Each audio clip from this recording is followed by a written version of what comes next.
Okay, I have got Nick, and Nick, I'm going to have you say your last name for me. Katsunika. Say that again twice. Yeah. Joining me here, he is. You're from the Detroit Free Press. That's right. Thanks for taking a few minutes here on Voice of the Box to start off. Glad to be here. Thank you for help. Nick, I wanted just to get your ideas, or actually not your ideas, but just your thoughts, what it's like covering an NFL team, but covering an NFL team when you travel.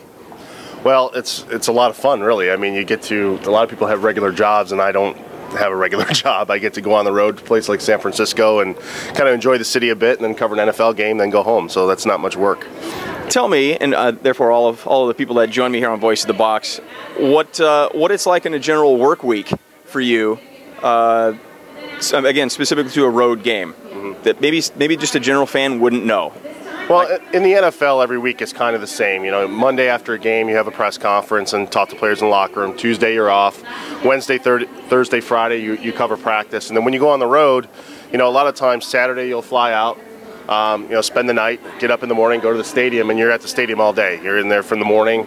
You watch the game, you do interviews, then you write and send your stories in, and then you're done. And you basically go to bed. When you go to San Francisco, you maybe will fly in on Friday instead of Saturday, so you can enjoy the city on Saturday. Excellent. Now, in summary, and we've got the music here to join us now. In summary, how did you get your start in this role? Well, I went to college at Michigan, and I joined the student paper there, covered Michigan football, and it was just a hobby, and you know, I enjoyed doing it, and it became a career. It was kind of an accident, to be honest with you. I never really thought that this would be a career path. Thought I'd go to law school or something, and I was okay at it, and there was an opportunity, and here I am. What would be the biggest challenges? I'm not trying to take a negative approach to it, but what would be a big challenge that maybe, again, the average sports fan wouldn't realize in being a sports writer for a newspaper covering an NFL team? Well, number one, you're not allowed to be a fan anymore. You know, you can't sit in the press box and root. You can't have a favorite team. You can't have favorite players. And the longer you do this, you don't really, because you lose that fan's innocence, and you see what it's really like behind the scenes, and that can be kind of a bummer to some people. You know, the other challenges are, you know, you have to write well and you have to write fast. I mean, this game today, I'll have to have a story done before the final play. No pressure. And then you got to go down, interview, come back, rewrite. So you have to write well, write quickly, and write accurately. So that's the big skill.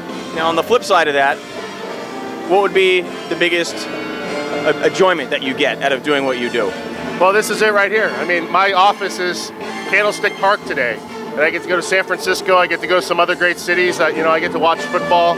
You know, all my days are different, and I get to be creative. I mean, I enjoy writing a lot, and I get to do that every day. So every story is different, every day is different, and I really enjoy that. Now, I didn't ask you on the front end, but how long have you been writing either with the Detroit Free Press or covering NFL football? I've been with the Free Press for 10 years, and I've covered the NFL. This is my 4th full season. Out of all those years, has there been one interview or more than one interviews that you've conducted that you just thought to yourself afterwards, man, that was pretty weird, that was odd, that was funny? Anything stick out in terms of the quirky, the odd? Well, I don't know about quirky or odd, but, you know, I've interviewed presidents of the United States. I've been to the White House. Like me, you know, a sports writer.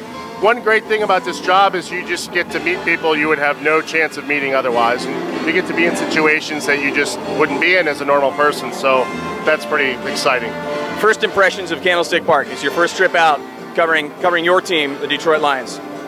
What words come out when you walk through and you see the stadium for the first time? Well, it's obviously an older park. You know, the seats are weathered and the configuration's a little weird, but it's Candlestick Park, and I grew up seeing games on TV and hearing about, you know, Joe Montana and Steve Young and all the great players the 49ers have had, so, and the San Francisco Giants too, so it's fun to be here.